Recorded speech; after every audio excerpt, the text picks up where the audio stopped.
So for today's recipe na inahan, magadobo day kung pinamala na pusit or pinauga. So kini dayong pusit or nokos mga kainahan, dili na kayo frisco, murag dugay na ni sa ref ba. Balay gihatag lang po day ni sa kung ison kay murag nalato na sila kaon. Onya, ako na nang gi-slice, din gibutang na ako na siya ka ng limon or limonsito. Paghuman akong gibutang ag asin, then akong gibutang ag powder nga paminta.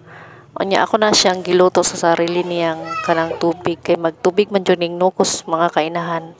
Ako lang na po dahil niya siya gibutang panit na kalamansi, kay murag mawala iyang langsa. Then nagbukal-bukal na siya, hangtod nga ni gawas ang iyang tubig tira mga kainahan. After muna na iyang kulay, medyo luto na siya. Then pag human ako pabukalan ni mga kainahan, ako lang po na siyang gibutang sa iyahong gihaon. Then pag human, nagpainit na pugkog mantika. And then nagisa na pugkog mga panakot like ahos, pumbay, then siling haba, kaning labuyo. Giluto din ako ng inani mga kainan. Kaya sagaran ako luto sa nukos kaning pusit. Ditso man pag adobo. Kaning dilin mo siya lapuan sa sarili niyang tubig. Karon ako lang po ning nahon-honaan. Kaya nilaging content creator ko no. Kay magdagan ang imong hunahon sa imong lutoon noon sa imong ma-idea nga lutoon.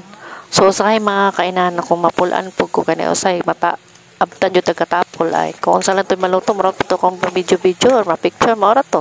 Kung ganahan ko magluto nga nasa kong nahuna nga mo ni akong luto, mo puto kong lutoon.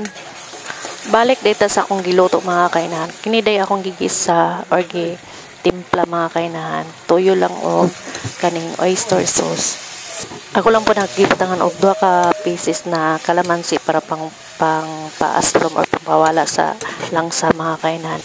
Pagkahuman ako pa na nang gilunod ra tong nokos nga akong gilapo sa sarili niyang tubig. Din mo na ni mga kainahan ako na siya gibutangan og 3 ka sili nga lapuyo. Thank you for watching.